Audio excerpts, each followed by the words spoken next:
Hello everyone, I am doctor Deepika और आज का टॉपिक ऑफ डिस्कशन है हेयर फॉल। हेयर फॉल बहुत कॉमन प्रॉब्लम है बोथ मेल्स एंड फीमेल्स में। तो सबसे इम्पोर्टेंट है ये जानना कि हेयर फॉल सिग्निफिकेंट कब है। नॉर्मली हमारी बॉडी में हेयर शेडिंग फेज में रहते हैं। अराउंड एक दिन में 50 to 100 हेयर स्ट्रैंड्स लूज हो रहे हैं, तो वो नॉर्मल है, उसमें वरी नहीं करना है। अगर नहाते हुए शैम्पू करते हुए कुछ हेयर आपके हाथ में आ गए हैं तो वो ऑलरेडी शेडिंग फेज में थे, वो नॉर्मल हेयर फॉल है। अगर इसके बियॉन्ड हेयर फॉल है या विजिबल थिनिंग है हेयर की, तो वो कंसर्न का इशू है। कॉजेस क्या क्या हो सकते हैं? सबसे पहला जेनेटिक्स, जिसमें मेल पैटर्न बाल्डनेस रहेगी एंड फीमेल पैटर्न बाल्डनेस रहेगी। उसमें डेफिनेटली आप कुछ नहीं कर पाएंगे। हाँ, मेडिकल ट्रीटमेंट थेरेपी उसके लिए अवेलेबल रहेगी। Second is hormonal. प्रेगनेंसी के टाइम, आफ्टर चाइल्ड बर्थ या पीसीओडी अगर आपको है या थायराइड डिसऑर्डर है, तो वो हेयर फॉल का एक कॉमन कॉज हो सकता है। अगर बाकी रीजंस रूल आउट कर दिए गए हैं तो आपको अपना हार्मोनल टेस्ट, पीसीओडी वाले एंड थायराइड टेस्ट डेफिनेटली कराना चाहिए। उसका ट्रीटमेंट होगा, हेयर फॉल अपने आप स्टॉप हो जाएगा।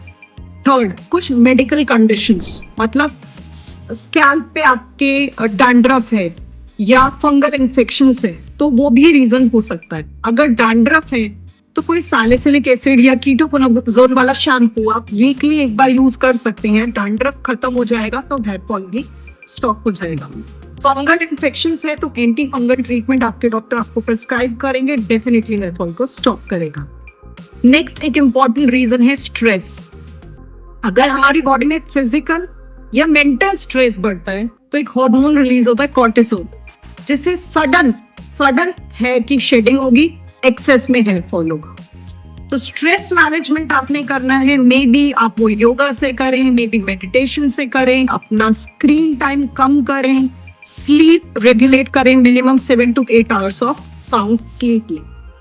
देन कम्स कुछ मेडिकेशंस, जैसे कि कैंसर का ट्रीटमेंट चल रहा है या डिप्रेशन का ट्रीटमेंट चल रहा है या कुछ हाई बीपी वाली मेडिसिन भी हेयर फॉल कर सकती हैं। उस केस में आपको अपने डॉक्टर से कंसल्ट करना रहेगा। Then comes hair care practices. आपकी बहुत टाइट आप अपने हेयर को बांध रहे हैं तो ट्रैक्शन एलोपेशिया हो जाता है, या बहुत हार्श केमिकल्स यूज कर रहे हैं, बहुत हार्श शैम्पू यूज कर रहे हैं सर पे, तो वो रीजन हो सकते हैं हेयर फॉल का। तो बहुत हार्श केमिकल्स आपने नहीं यूज करने हैं, माइल्ड शैम्पू यूज करिए, बहुत एक्सेस में हीटिंग वाले एलिमेंट्स सर पे नहीं यूज करिए, स्कैल्प को हाइड्रेटेड रखिए, आफ्टर एवरी वॉश बालों को कंडीशन करिए। बहुत सी हेयर की थिनिंग एंड हेयर फॉल यहाँ पर स्टॉप हो जाएगा। देन न्यूट्रिशनल डेफिशिएंसीज, अगर आप में आयरन, बायोटिन, विटामिन डी या प्रोटीन्स की डेफिशिएंसी है तो उसकी कॉस्ट आपके हेयर को पे करनी पड़ सकती है। अगर आप ऐसा सस्पेक्ट कर रहे हैं तो अपना विटामिन डी टेस्ट करा सकते हैं। जिंक की डेफिशिएंसी भी एक इम्पॉर्टेंट कॉज है, बायोटिन डेफिशिएंसी एक इम्पॉर्टेंट कॉज है। टेस्ट कराइए। अगर टेस्ट में डेफिशिएंसीज आपको नोटिस हो रही हैं तो उस चीज के लिए सप्लीमेंट्स या डाइट बढ़ सकते हैं। डाइट में प्रोटीनिशियस डाइट के लिए आप egg, tofu, meat, dairy products ले सकते हैं। विटामिन डी सनलाइट एक्सपोजर से मिलता है या सप्लीमेंट्स अवेलेबल हैं। जिंक के लिए नट्स, सीड ले सकते हैं। आयरन के लिए पालक, बीटरूट जैसे सप्लीमेंट्स आप यूज कर सकते हैं। I think that's all about hair fall.